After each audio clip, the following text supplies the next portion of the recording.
దరిపల్లి మండల కేంద్రంలో sunshine school 10వ వార్షికోత్సవం ఘనంగా నిర్వహించారు.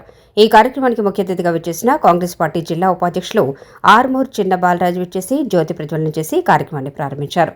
ఆయనకు స్కూల్ యాజమాన్యం తరఫున శాల్వా కప్పి మెమంటో అందించారు. ఈ సందర్భంగా ఆయన మాట్లాడుతూ ఎల్కేజీ నుండి 6వ తరగతి వరకు విద్యను అందిస్తున్న సన్షైన్ స్కూల్ యాజమాన్యానికి అభినందనలు తెలిపారు. అలాగే పిల్లలకు మంచి విద్యను అందించాలని అన్నారు.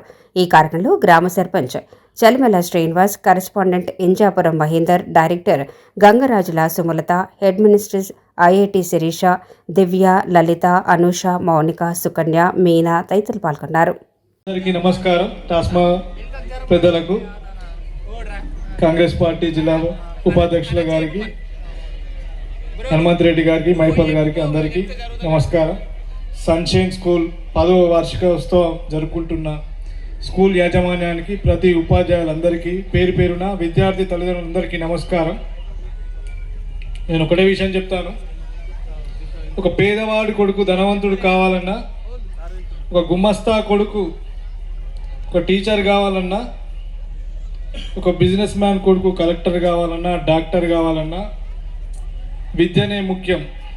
విద్య ఉంటే ప్రపంచంలో ఎక్కడైనా బతకచ్చు. విద్య ఉంటే ప్రపంచంలో ఉన్న ఎన్నో దేశాలు తిరగచ్చు. కావున ప్రతి భవిష్యత్తుకు బాట వేయండి. నాకు అవకాశం ఇచ్చిన స్కూల్ యాజమాన్యానికి థ్యాంక్ యూ.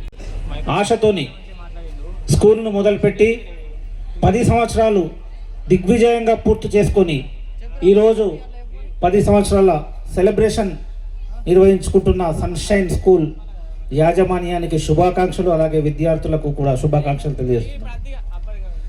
ఈరోజు కార్యక్రమానికి సభాధ్యక్షులు స్థానిక సర్పంచ్ చెల్లిమల శ్రీనివాస్ గారు, అలాగే నాతో పాటు ఇతర పార్టీల నాయకులు, మిత్రులు, అలాగే స్టూడెంట్స్, పేరెంట్స్, తల్లిదండ్రులందరికీ పేరు పేరున నమస్కారాలు తెలియజేస్తూ, ముఖ్యంగా స్కూల్ అంటే పేరెంట్స్కి ఒక భయం. ఫీజు కట్టేటప్పుడు అరే విద్య వ్యాపారం అయిపోయిందని. కానీ విద్య వ్యాపారం కాదు. ప్రతి మనిషికి విద్య అవసరం.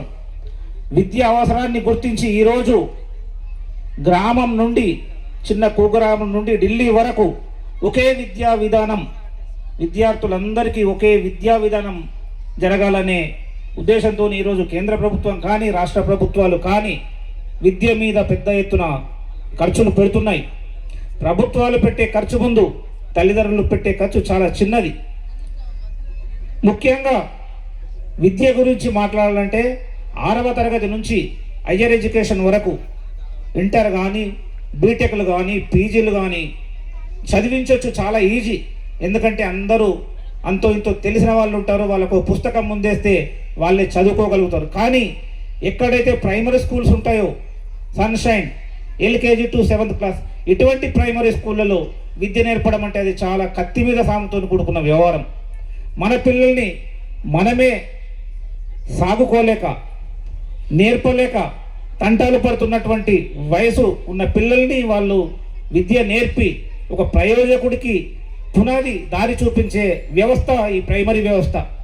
ఇలాంటి ప్రైమరీ వ్యవస్థలో ఫీజులు చాలా తక్కువనే ఉంటాయి. మనం బాధపడతాం, కానీ వాళ్లకు చెల్లించే ఫీజులు అసలు పెద్ద ఖర్చు కాదు, అదొక లెక్క కూడా కాదు.